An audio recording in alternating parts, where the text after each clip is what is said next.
Good evening, everyone. Welcome. My name is Ray Speciale. I'm a lawyer who does some work here for AOPA. I work particularly with the legal service plan at AOPA. Tonight's presentation is aircraft ownership in multi-member LLCs. I was expecting to have my colleague Ferdi Mack here tonight, but Ferdi was unable to make it. Without his presence, you're stuck with me solo, and we won't be able to handle questions as we go tonight. But near the end of the presentation, I'll give you some information on how you could present questions to Pilot Information Center and or to us over at PPS if you're a Pilot Protection Services member. Now, this particular presentation is the second in a three-part series. The general theme of the three-part series is trying to defray aircraft ownership costs.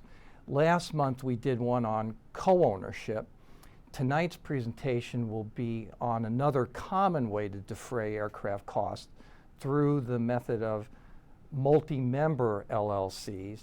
And then in August, I think it's going to be August 9th, we're going to have another, the third of the series that's going to relate to putting your aircraft up on a leaseback. So tonight's focus again will be on multi-member LLCs as a method of trying to defray costs, and it is frankly one of the most commonly used methods, and it's one that I get an awful lot of questions about during my time over in Pilot Protection Services and Legal Services Plan. For tonight's presentation, I first wanted to give you a little bit of an overview as to what to expect as we walk through. This is basically your 30,000-foot overview, and it's a table of contents for what we'll be doing. I'm going to start by talking about why would you want to use an LLC? We'll talk about the differences between an LLC and co-ownership, try to get into some of the details there. Can't do everything, but we'll try to give you an overview of the pros and cons of each. We'll also talk about really, and this is a non-legal issue, you know, how do you find the right people to get involved in this, the right match for what your particular circumstances might be. We'll also talk about financing issues. I'm going to go over then in sort of, it's almost like a chronological order, how do you get an aircraft registered when you're using an LLC? There's a little bit more to it than most people think, and I'm going to try to give you some basics in terms of how to get that aircraft registered. We'll talk about the all-important then next, what happens when you get into this, right? How do you take care of the details of running this LLC? So we'll talk about an LLC operating agreement and some of the key ingredients that should be thought about as you construct that agreement. And hopefully you're constructing it with your counsel available. I'm going to talk also about what kind of operating models you might use. I sure can't talk about all of them, but I'm going to talk about two of the most common. I'll give you a little bit of background in terms of what my preference is and why, and then leave it to you and counsel to decide what might work best for you. Near the end, we'll talk about what happens near the end of the time that the aircraft may be in the LLC. How does the aircraft get transferred out of the LLC, or how does a particular member leave the LLC and maybe bring in a new member into the LLC?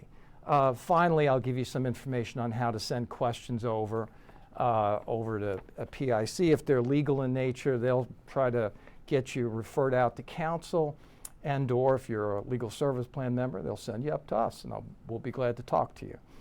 The first question, and this is really where the whole thing gets started. Why would you want to use an LLC? And an LLC stands for Limited Liability Company. One thing that a lot of people misunderstand is that an LLC is not a corporation. It is a special type of entity. They've been around, I think, since maybe the late 80s and early 90s, and they are just what they say they are, a limited liability company. It's a special type of entity that's now recognized in virtually every state. The LLC does allow for people to defray the cost of aircraft ownership simply and by virtue of the fact that you're bringing in several people to own an airplane. And hopefully that divvies up the expenses in a way that makes it more affordable for all the various folks involved. Now, the people involved in an LLC and the owners in the LLC are referred to as members. They're not stockholders, they're not co-owners, they're referred to as members. So that's going to be the term of art that we'll use throughout the presentation. The main reason when I'm talking to folks that they're thinking about an LLC is because they want to try to eliminate the kind of cross-liability problems that you would typically have with a co-ownership. And we'll talk about that in a few seconds, but often folks are trying to eliminate cross-liability issues. What I mean by that is they're trying to eliminate liability for mishaps that some other member might get involved in while operating the aircraft. Another thing, though, that folks don't think about, one other advantage to an LLC, besides the potential liability advantage and liability protection advantage from cross-liability issues, is that you can often find a way to more easily transfer membership interests in the LLC to others. And that's a benefit for several reasons, which we'll talk about throughout this. But unlike a co-ownership, you won't have to refile a registration application every time you get a new member in or out like you would with a co-ownership. And really now, as a way to contrast the two, I tried to put together a little chart that you can use if you refer back to this that kind of lays out the basic pros and cons, contrasting, an LLC and a co-ownership. We did go over the co-ownership last month in the first of this series, and one of the great things about a co-ownership is its overall simplicity. You really don't have to worry about any particular filings with the state to get it up and running. You should put together a co-ownership agreement that will lay out the rights and duties of each of the various co-owners. But as the chart indicates, one of the disadvantages to the co-ownership is the fact that the various co-owners do have liability for the negligence or acts of their fellow co-owners. It's generally cheaper to go ahead and put together a co-ownership. It does require some documentation, but not nearly the kind of complexity that you'd be dealing with when you're getting into an LLC. So with the LLC, you do have that, as it indicates on the chart there, the kind of limitation on cross-liability, liability for other members' mishaps. But remember, and this is important, you will always have personal exposure to liability when you're operating the aircraft. Okay, that doesn't disappear just because you're in an LLC. I often get a call from a member, and this is one of the more widely asked questions. I'll say, well, I'm thinking about owning an aircraft, and I'm going to be the only one flying it. What's the benefit of an LLC? I'll often say, I'm at a loss. I really don't know why you would do that. It's in fact often a disadvantage because now you're going to have to deal with all the paperwork, the cost, etc. If you're the only one operating it, maybe better to just leave it in your name individually. But with a multi-member LLC, there may be some advantages to that liability protection, but you will, as that chart indicates, you're going to have to deal with higher costs to get it set up. You're going to have filing expenses with the state. You're going to have to deal with articles of organization. That's what you originally filed to get things underway. You're probably going to have to file tax returns, as we'll discuss later on. You may very well have to deal with leases. You're going to probably have to deal with annual tax returns, maybe state reports in order to keep that LLC running. Usually there are annual fees that you will pay. I know that in my home state here in Maryland, if you've got an LLC, it's $300 a year.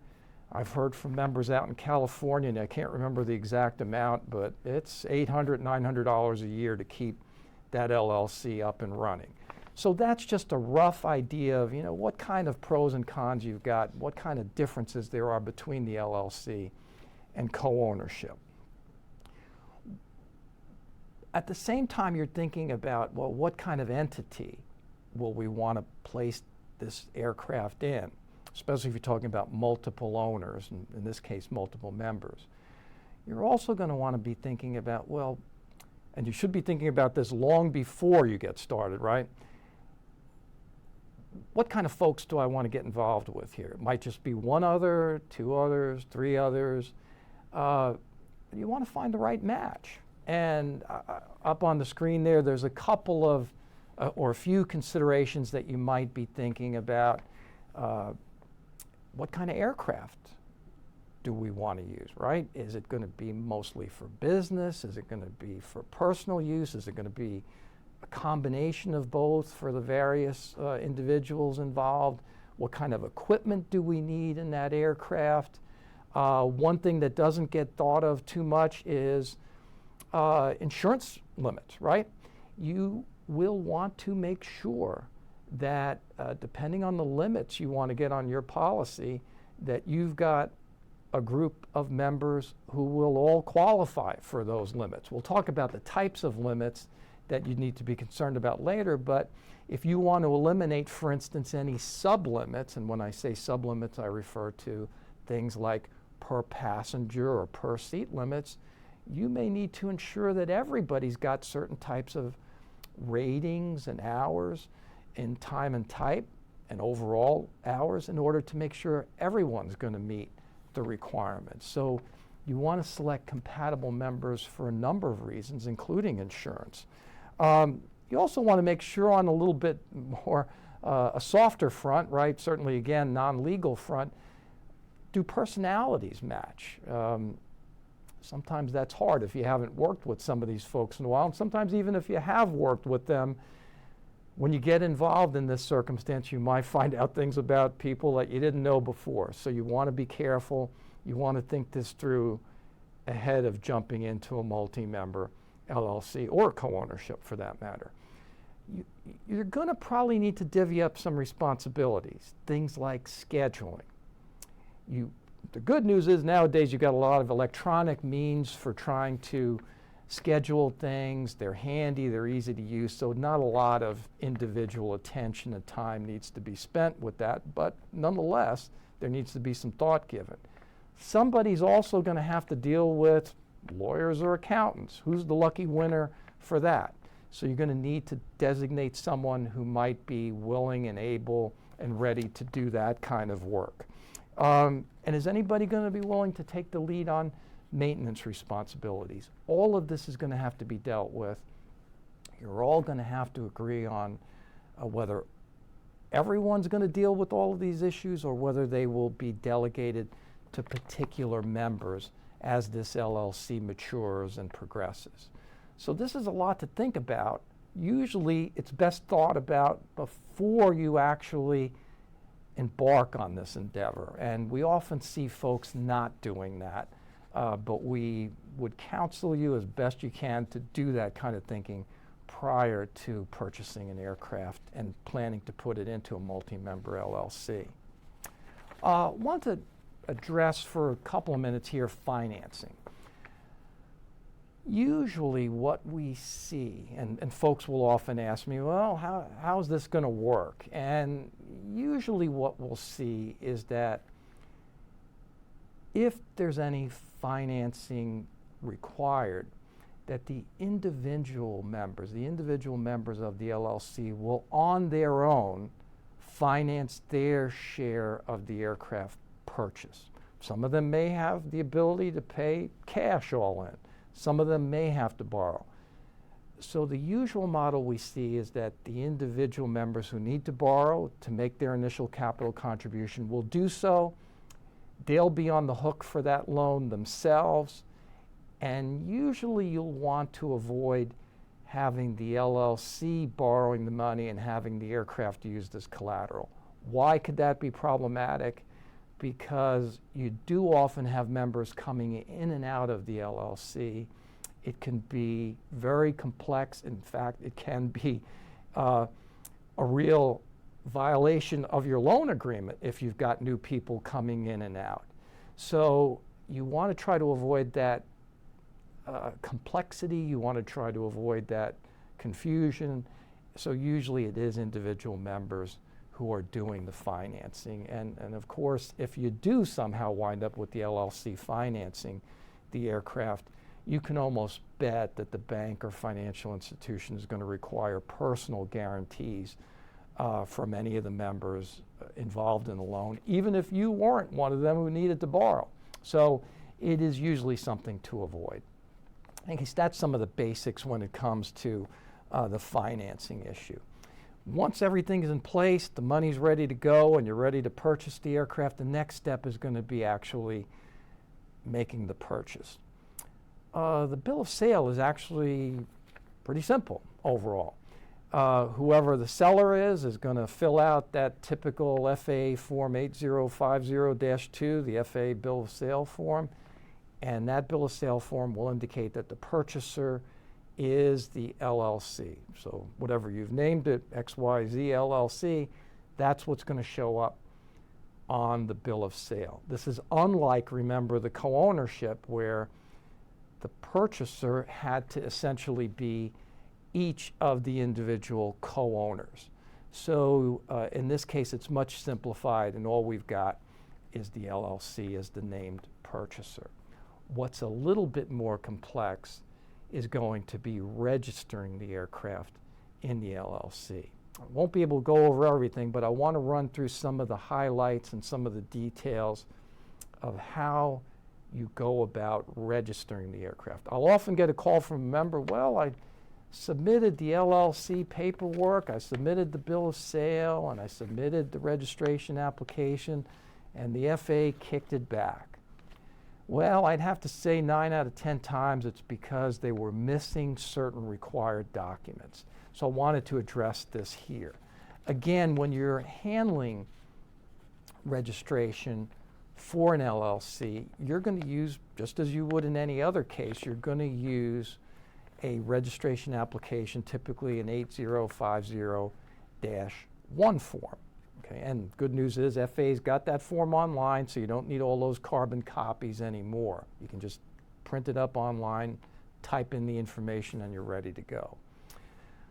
Under the type of registration, they've now been kind enough, finally, after I think a couple of decades, to put on the form that you can specifically use item number 3, which says corporation includes LLCs. So as I indicated before, an LLC is not a corp, but for purposes of this form, you can check that box number 3 and it says includes LLC.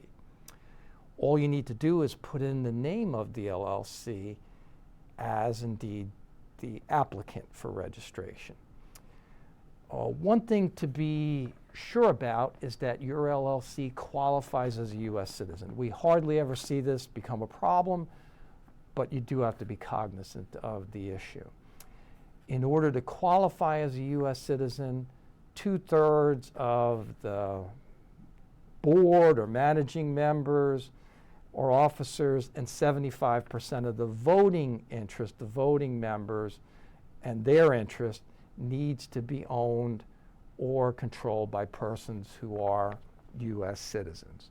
So be cognizant of that and note that. And the FAA is going to ask you about that.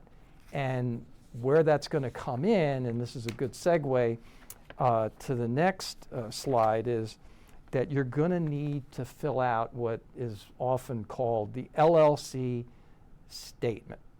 And basically, you're going to include your articles of organization, certificate of formation, whatever your state might happen to call it.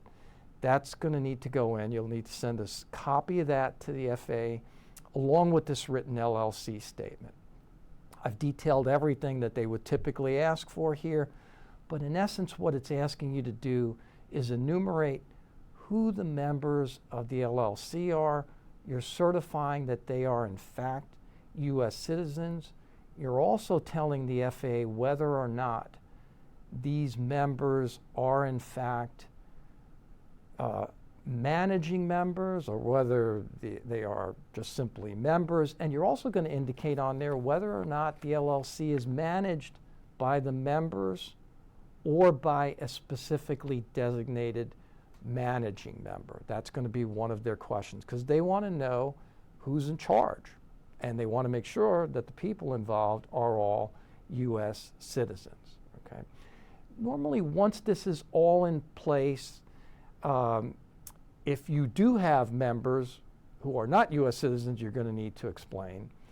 And if later on you have moved or shifted from, let's say, for instance, a member-managed LLC to a manager-managed LLC, you're going to need to let the FA know about that.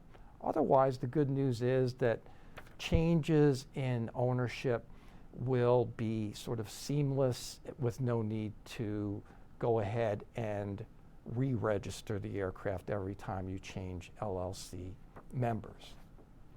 Now, so keep in mind that's an absolute requirement. You can't do anything without that LLC statement. Once all that's in place, and actually to some degree concurrent with all of that, you're going to want to go ahead and think about what do we do to set the ground rules for this LLC. And the way you set the ground rules is usually through what we call an operating agreement. And this is what it's termed in most states that I'm familiar with. It's really a written agreement that details what folks within the LLC need to do, right? How's it going to be run? It's like bylaws for a corporation, or the co-ownership agreement that we talked about last month if you're in a co-ownership. It should be drafted, I can't emphasize this enough, or at least reviewed by competent legal counsel licensed in your state. They can give it a good critical eye or help you draft it to make sure it's put together in a way that will try to address as much of what might happen as possible. You can't always capture everything, but you want to try to capture as much as you can in that agreement. My own style, you could incorporate aircraft operating rules in that operating agreement, or you could leave the business matters to the operating agreement and refer to aircraft operating rules in a separate agreement and allow that to be amended in a little bit more seamless fashion from time to time. That's a personal choice, and I know lawyers who like to do it different ways, but that is a possibility. Some of the specific ingredients that you might want to lay into this operating agreement. Again, I'm unable to cover everything, but I'd like to set out some of the highlights or key ingredients for this. You, of course, want to identify the names of the parties, right? Who's involved. You want to certainly specify that this is an LLC. In identifying the party, somewhere in there you're going to want a schedule showing what kind of interest. When I say interest, what I really mean is what percentage interest each of the individual members or the members may have in the LLC. If you've got a managing member, you're going to want to designate that for sure in this operating agreement.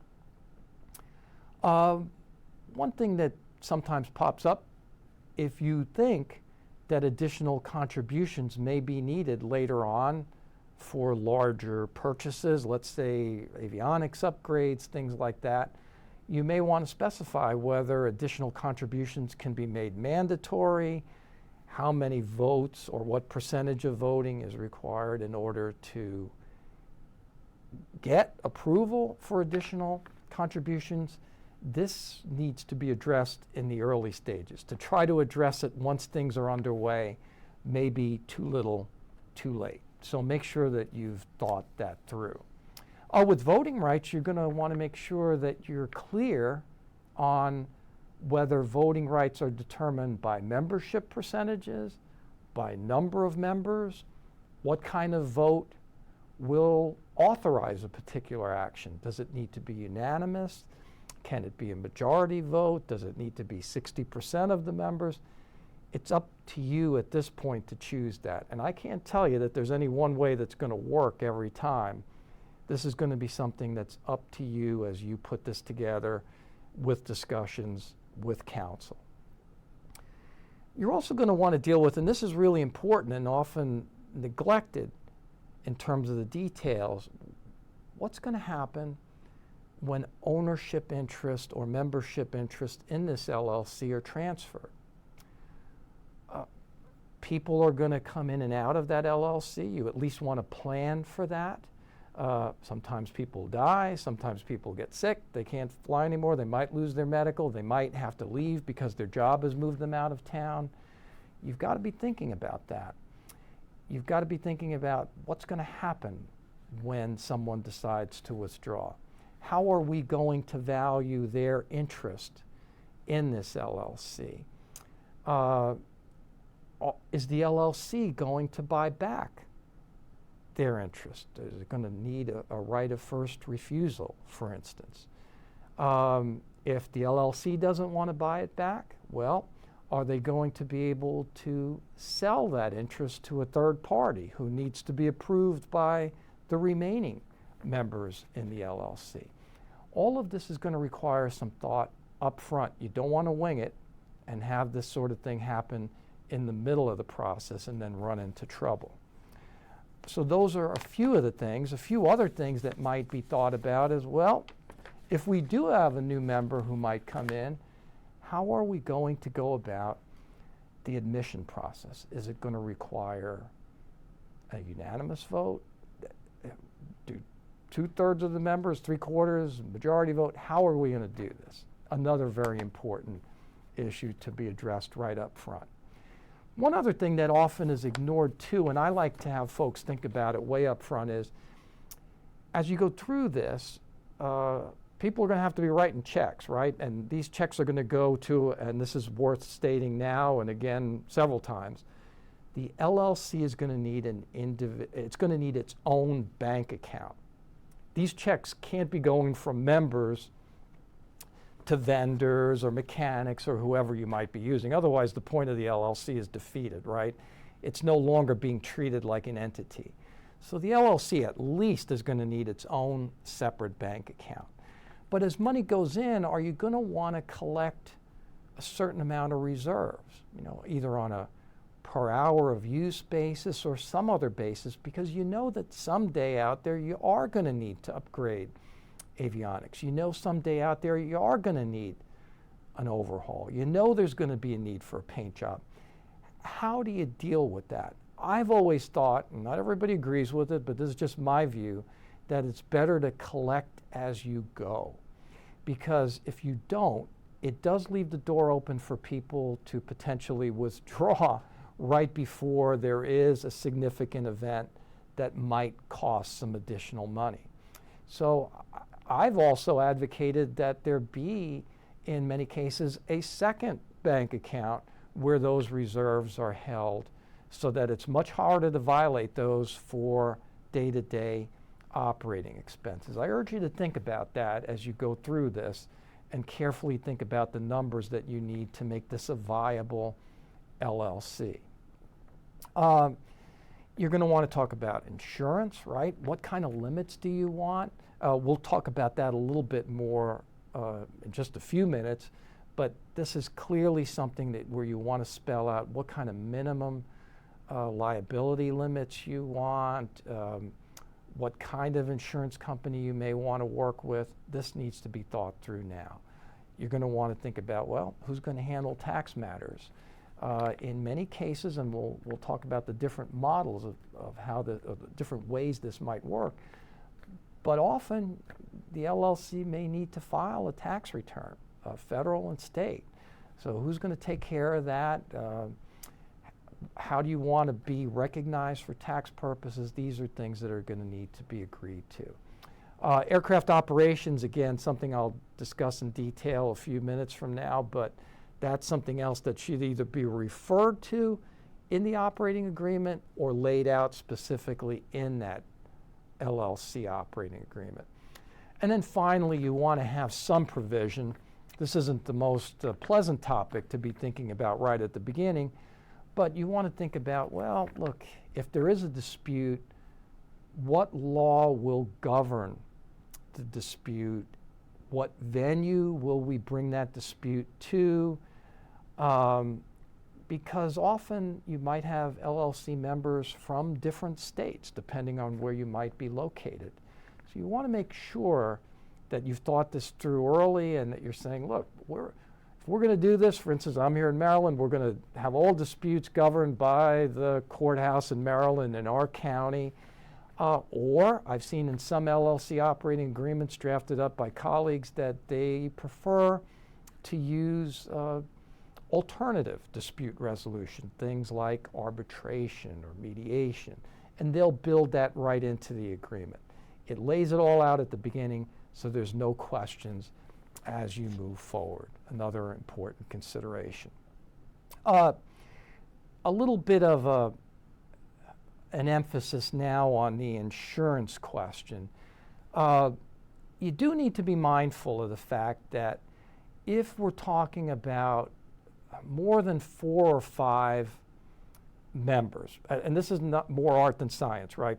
There's no rules on this, but this is what I hear from insurance folks. Then you might be crossing the line over to a flying club rather than an LLC that owns an aircraft with members. And that is to some degree a flying club as well. But once you move into flying club for purposes of insurance, the rates will increase significantly. So usually with the type of operation that we're talking about here, we're generally referring to an LLC membership of no more than 4 or 5. This is something you'd want to check out with your carrier or broker. Normally, if you want to get a $1 million smooth policy, which means no sublimits, you know those limits where there's $100,000 per passenger, per seat, things like that, you'll usually need to have about 500 hours with at least 250 hours in the maker model and no claims in the last 5 years.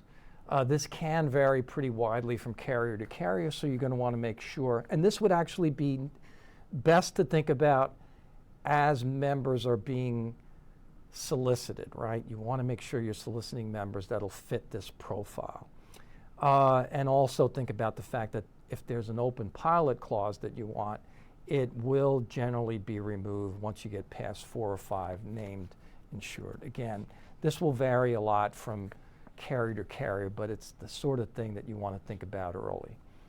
Another set of details that need to be considered it really relates to how the airplane itself will be operated. And again, this could vary widely. I often get members who ask me, well, send me the generic document for this. And you know, yes, there are certain things that you'll want in your checklist, but you and your colleagues are going to have to think this through. What kind of operations are you going to permit, right?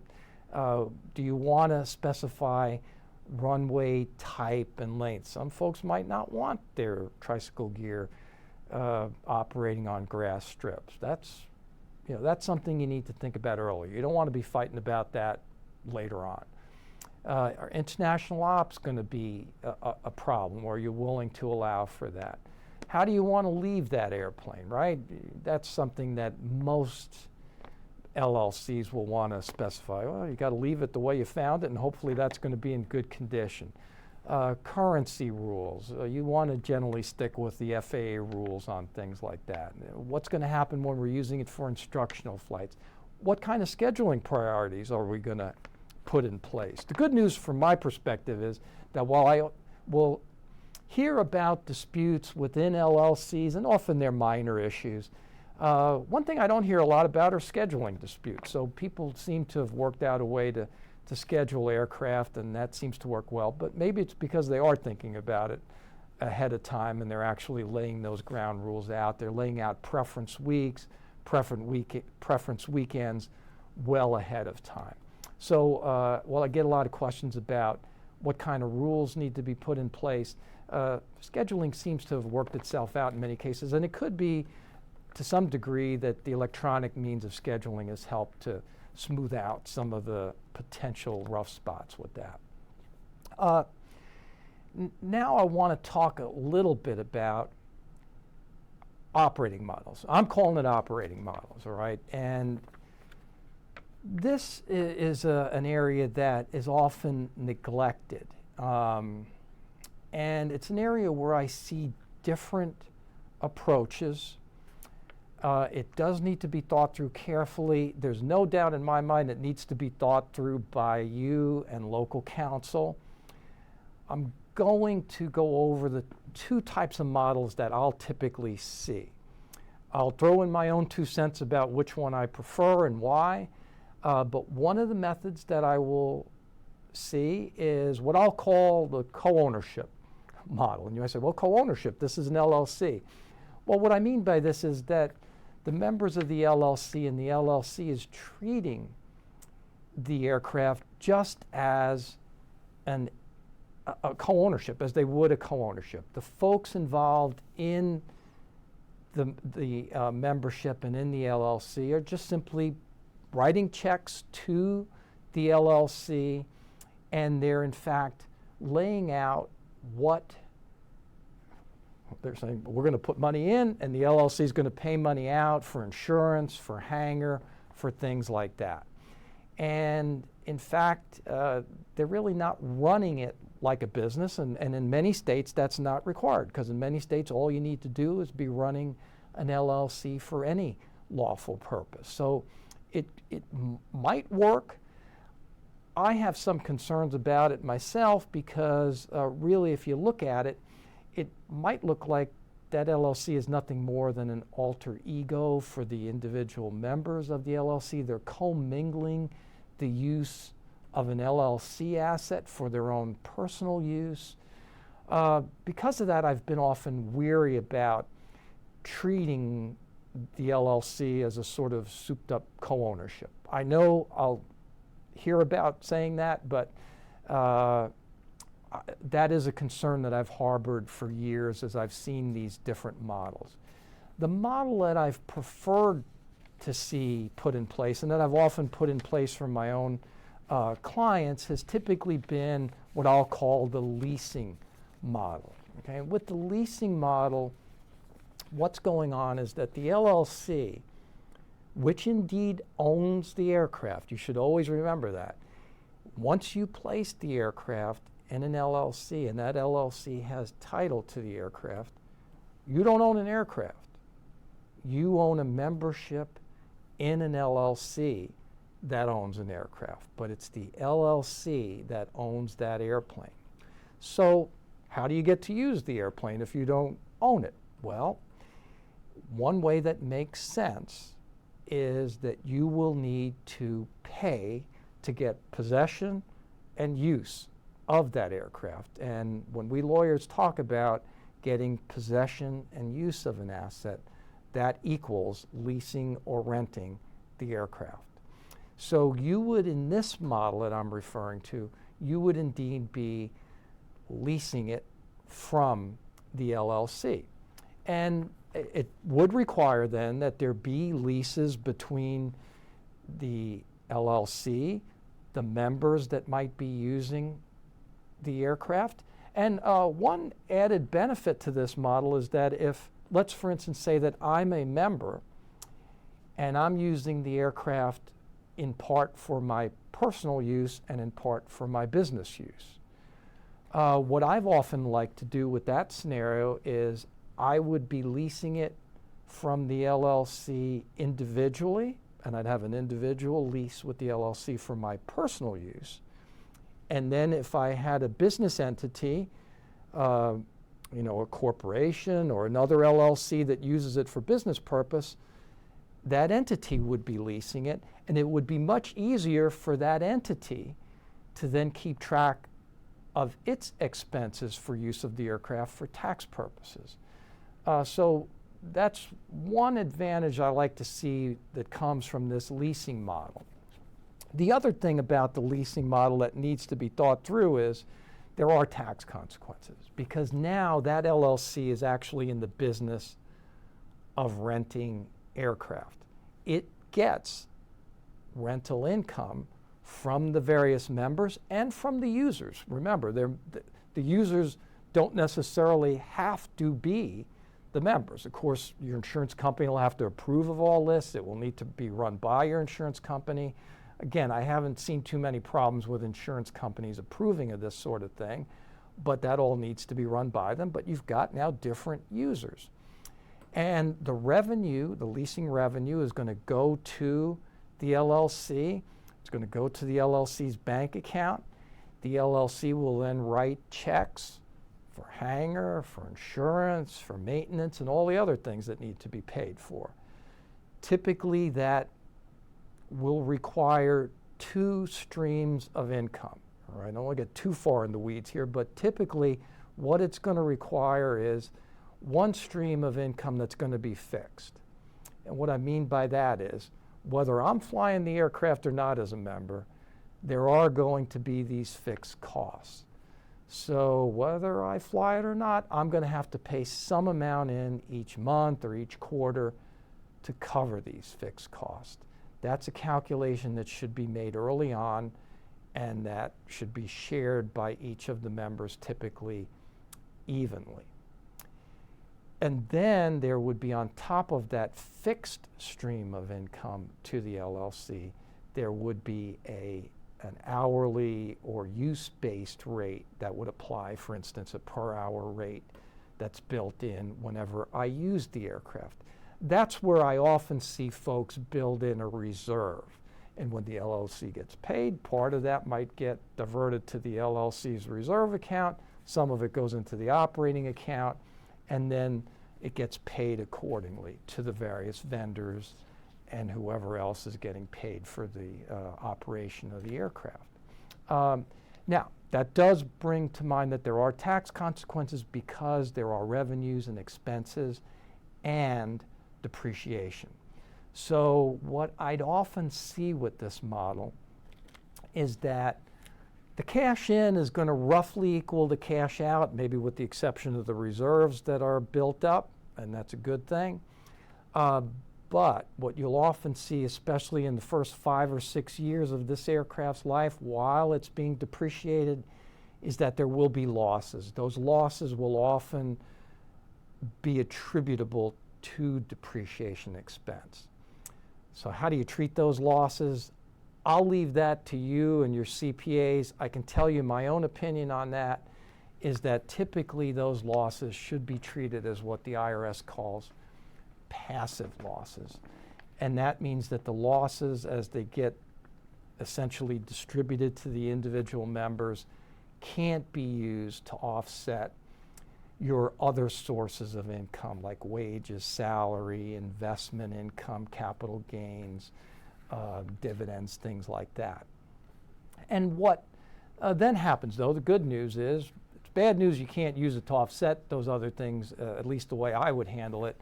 The good news is, though, that those losses do get stored up, and eventually when you go to sell the aircraft, they may be used at that time to try to offset any gains that would accrue due to the depreciation that has been taken on that aircraft over the years. So there are some benefits to this approach, but I do leave it to you and your individual counsel and accountant to look at this issue carefully. There may also be some sales and use tax issues involved. In some states, you get the benefit with the leasing model of perhaps being able to defer sales tax because you're now purchasing the aircraft for purposes of resale. I know that sounds crazy because you're not buying it to resell it, you're buying it to lease the plane. But in many states, or at least in some states, when you lease the plane, that's considered purchase for resale. So you might be able to defer that big chunk of sales or use tax, but then what needs to happen is that you need to collect sales and use tax on the individual flights for the aircraft and rental revenue, and then remit that to the state. Which model might work best for you? Again, you'll need to look at it. You'll need to project what kind of use you're going to get out of the airplane and make a determination. And you're going to have to see if your state has such provisions. It varies very widely from state to state. So that's the leasing model. I tend to think that that model actually reflects the reality of the fact that the members don't own the aircraft, that they need to pay to gain the possession and use of the aircraft through a lease. What happens later on when you go to transfer your aircraft? Now we're getting a little closer to the end of the LLC cycle. And let's just say all of the members decide they're going to move on. They're each going to go out and buy their own airplane. We're going to sell this airplane.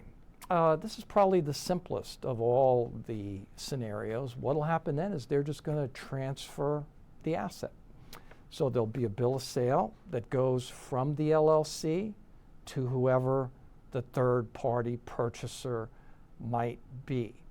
There may be, though, some tax consequences to the individual sellers. Remember I said before, if you use the leasing model, there may have been some depreciation on the aircraft, and you're going to have to factor that in. If there are some losses that have been built up, passive losses, you may be able to use them to offset any of the depreciation recapture. So this all needs to be thought through carefully with legal and tax counsel prior to the sale to make sure that you understand what the consequences will ultimately be. Another type of transfer that may occur besides just selling the whole aircraft is a transfer of some particular member's individual interest in the LLC. So that's what I'm talking about here with the next slide, where we're talking about an individual transfer. And what's going to happen here is going to really be more of an internal transaction, at least most of the time. So there won't usually be a need for an FAA bill of sale, because all that's happening is that perhaps one member is going to be transferring their interest, or they're going to be assigning their interest in the LLC to a new member or to the current members of the LLC. Or they might even be assigning their membership interest back to the LLC. That can usually be done with an internally drafted document, again, using legal counsel to draft it and allow for that assignment of an interest, okay? I certainly would encourage really very strongly that be in a written document that lays out the price that was paid for that assignment, and that be kept in both the LLC's records and in the records of the member who might be assigning their interest or picking up a new interest. Generally, the good news is that there won't be any sales or use tax consequence to this kind of transfer of an interest, because in most states, virtually all that I'm aware of anyway, sales and use tax applies to a transfer of an interest in tangible personal property, right? Property that can be touched and moved. An interest in an LLC is not tangible personal property. So usually when we're talking about a transfer of an interest in an LLC, there are typically no sales or use tax consequences. Again, needs to be checked on with local counsel, tax counsel, but this has been one of the advantages that we see to an LLC when we're talking about multi-member LLCs for aircraft ownership. And there may be, again, income tax consequences to the seller, often when there was depreciation on the aircraft over the years. So these are the kinds of things that need to be thought through. I've tried to address in this presentation the most common questions that I get from members when I'm discussing LLC in a multi-membership setting with the members who I talk through at the legal services plan. But you may have your own individual questions. If you do, we're going to put up here now the Pilot Information Center number. If you've got legal or tax questions, they're going to at least be able to get you referred out to local counsel or hopefully local tax counsel who can help you with those questions. If you're a member of the legal services plan, we're glad to field your calls, answer your questions.